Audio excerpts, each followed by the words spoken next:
Olá, meus amigos, tudo bem com vocês? Eu sou Gustavo Eugênio do CGE Consultoria e hoje eu estou aqui para conversar com vocês sobre um tema que tem gerado muita controvérsia na jurisprudência trabalhista e no dia a dia do direito do trabalho, quando nós falamos de ações nos tribunais e até mesmo, por que não, em provas de concurso público. Quero conversar com vocês hoje sobre gratificação de função. Mas antes de mais nada, pessoal, eu peço que vocês acionem aí o sininho de notificações e compartilhem esse vídeo para que outras pessoas conheçam o nosso canal e tenham acesso a outras informações. E com certeza peço também que você dê um like nesse vídeo, para que o YouTube entenda que esse vídeo ele é de conteúdo relevante. Pessoal, olha só, recentemente nós conversamos aqui sobre o tema gratificações. Essas gratificações, como eu disse para vocês, tem em várias modalidades, em várias espécies. Gratificação de função, gratificação de quebra de caixa, participação no lucro, anuênios ou quinquênios. Temos várias espécies de gratificação. Mas a partir de agora eu quero conversar com vocês especificamente sobre gratificação de função. E por que eu quero conversar sobre esse tema? Primeiro, pessoal, que ele é um tema, como eu já disse para vocês, um tema muito comum no dia a dia das empresas e, consequentemente, muito corriqueiro e muito comum no dia a dia da Justiça do Trabalho. Esse tema sobre gratificação, primeiramente, você tem que entender aquela base inicial, aquela base contextual de gratificação. O que é uma gratificação, meus amigos? Como nós já conversamos, gratificação, ela é uma parcela espontânea oferecida pelo empregador ao empregado, de forma espontânea, de forma unilateral. Por que espontânea, meus amigos? Como eu disse para vocês, ela não é obrigatoriedade de lei. Muitas das coisas que o empregado ele fornece, ele oferece ao empregado, que o empregador oferece ao empregado, é por força de lei. E vocês já sabem muito bem que quando a lei não exige nada, o empregador não precisa oferecer nada. Nesse caso aqui, no caso da gratificação de função, nós encontramos a gratificação de função naquela espécie de salário-condição. O que é o salário-condição, meus amigos?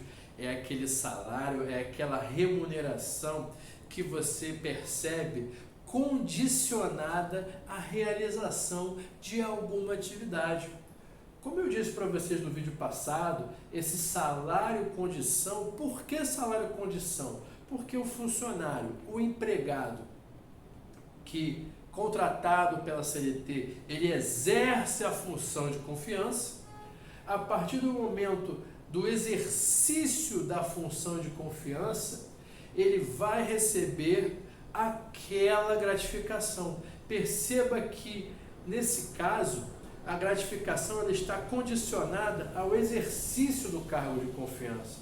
Quando eu falei para vocês do 13º, só tem direito a 13º integral ou proporcional aquela pessoa que faz jus.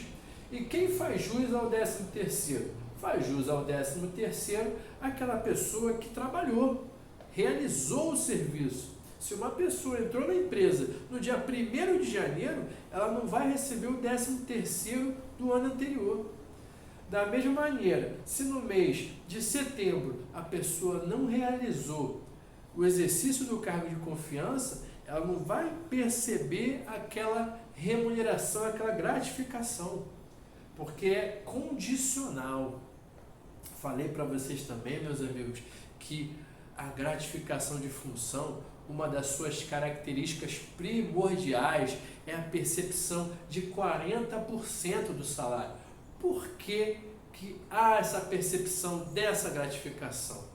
Pessoal, perceba, no cargo de confiança, o que você entende como cargo de confiança?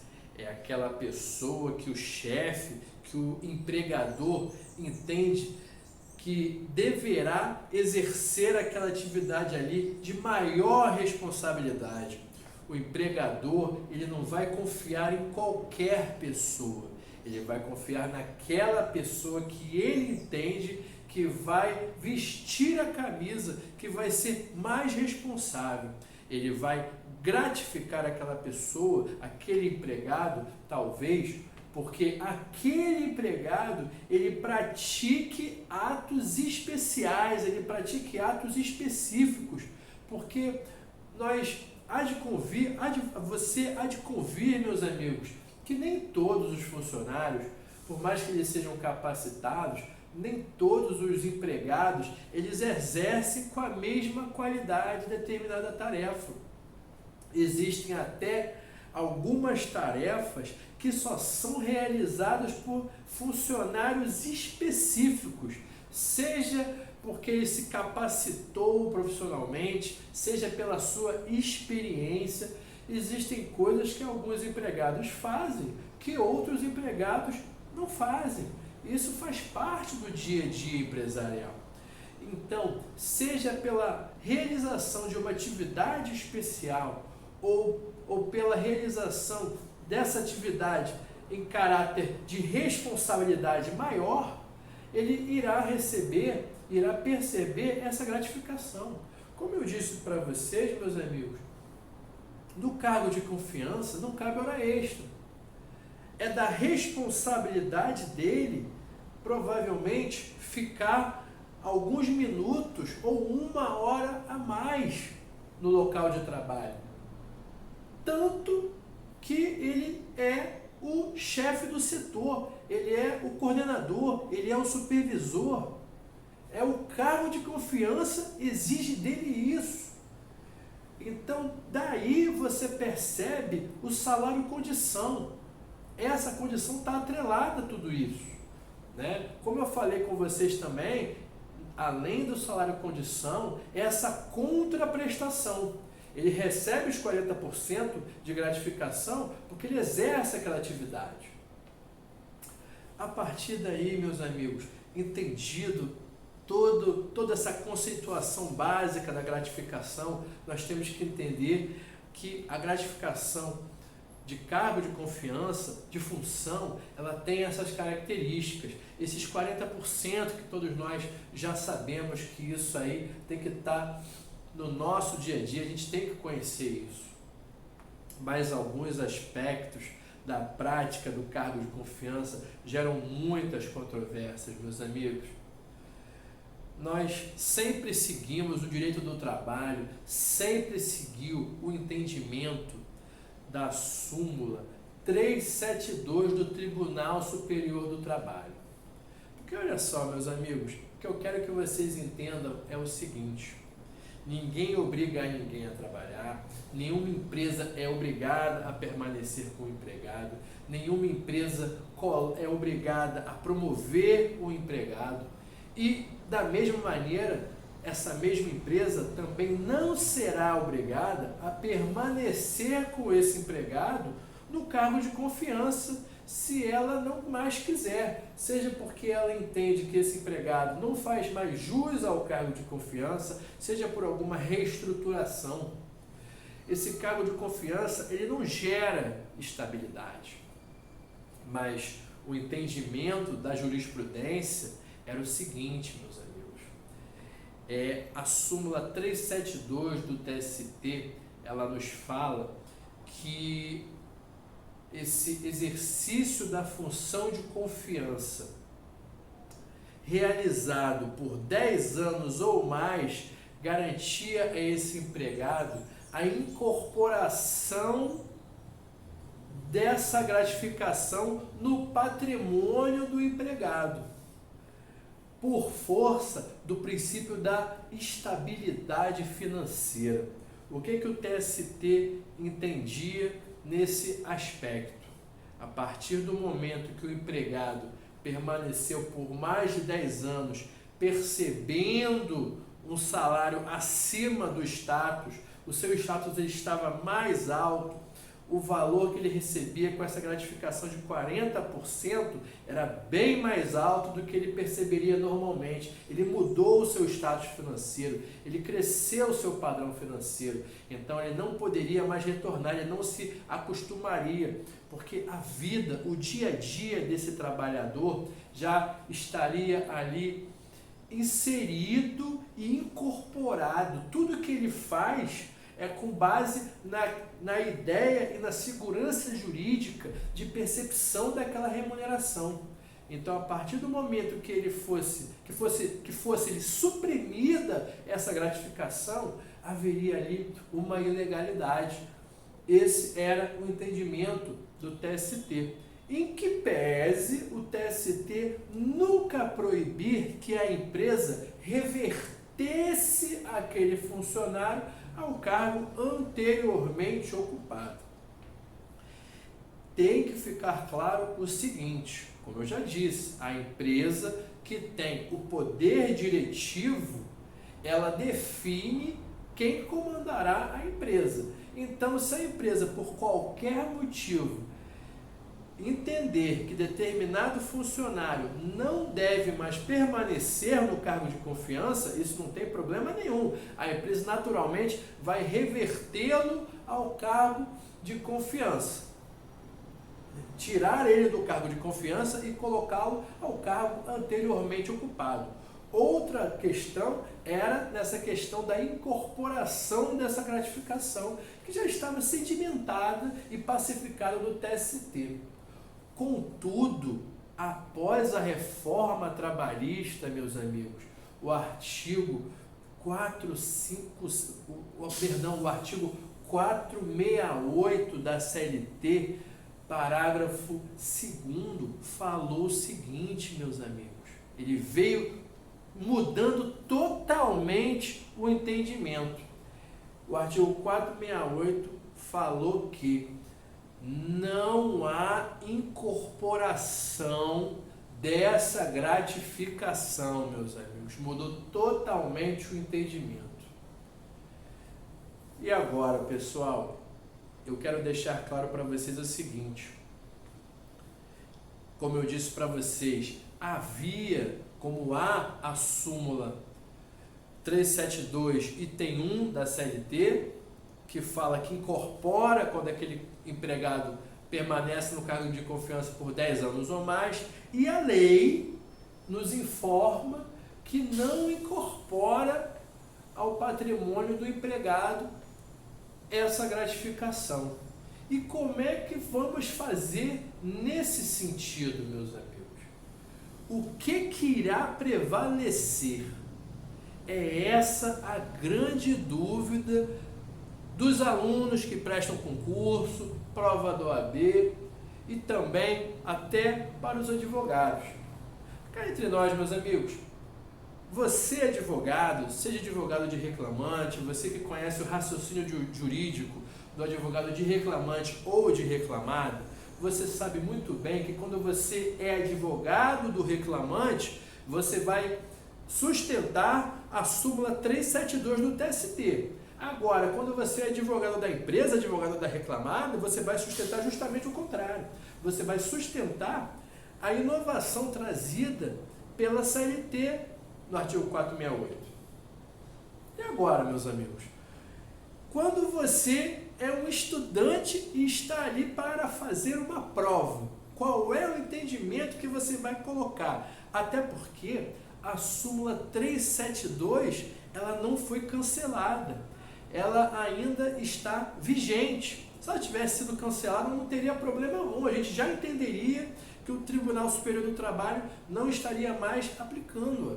Só que, a partir do momento que a súmula não está cancelada, há ainda entendimentos nesse sentido. Então, como é que o aluno, como é que o estudante, ele atua nesse momento de uma prova? Eu, particularmente, meus amigos, eu seguiria o entendimento de que, se você está fazendo uma prova objetiva de múltipla escolha e no enunciado da questão falar sobre letra de lei, pessoal, vai para a letra de lei do artigo 468 da CLT. É assim que funciona concurso público. Se o examinador falou de acordo com a lei, você tem que ir no 468 e olhar e analisar para ver se tem alguma dessas respostas o mais próximo possível daqui. Agora, se você olhar no enunciado e falar de acordo com a decisão dos tribunais, de acordo com a jurisprudência, eu aconselharia a você a seguir o entendimento da súmula 372, que ainda não foi cancelada e fala que incorpora-se ao patrimônio do reclamante, do funcionário, quando essa gratificação, quando ele está ali há 10 anos ou mais. Mas agora, pessoal, no dia a dia, o que nós vamos colocar no nosso dia a dia da prática trabalhista? Porque você sabe muito bem que a lei, ela alterou, falou que não incorpora. Por outro lado, a súmula 372 não foi cancelada. E eu quero avisar uma coisa para vocês, meus amigos. Por mais que tenhamos decisões, sempre tenhamos decisões para ambos os lados, se você fizer uma pesquisa rápida no site do Tribunal Superior do Trabalho, você vai perceber que o TST ainda se utiliza do seu entendimento consubstanciado pela súmula 372 dela, do TST. Ela só impõe o seguinte, ela só fala que, salvo justo motivo, se o empregado deu justo motivo para que ele revertesse ao cargo anteriormente ocupado, se ele, por exemplo, teve uma conduta incoerente com o seu cargo de confiança, será revertido e perderá a gratificação de confiança. Aí o TST, ele fala, se esse funcionário, às vezes você vê algumas decisões, quando você lê o teor da decisão, ele vai lá e informa que determinado empregado teve uma conduta incompatível com o cargo de confiança. Quando ele teve essa conduta incompatível com o cargo de confiança por ele exercido, automaticamente o empregador tirou ele do cargo de confiança. Então, a partir do momento que tirou, com base em uma conduta incompatível com o cargo de confiança, ele vai perder aquela gratificação. Agora, se não houve nenhuma conduta incompatível com o cargo de confiança, por mais que a empresa possa revertê-lo ao cargo anteriormente ocupado, essa gratificação vai permanecer. Então, você perceba que ainda assim, a lei no artigo 468 fala um entendimento de não incorporação ao patrimônio do empregado e a súmula do TST ainda tem o entendimento de que essa gratificação ela incorpora ao patrimônio do empregado por força do princípio da estabilidade financeira, do princípio da estabilidade econômica. Tudo bem, meus amigos? Eu espero que vocês tenham gostado desse tema, percebido as diferenças, as nuances desses dois entendimentos. Eu espero que vocês tenham gostado do tema. Caso vocês tenham gostado, compartilhe com outras pessoas, compartilhe com seus amigos, dê um like no nosso vídeo e eu desejo a vocês um grande abraço e até a próxima.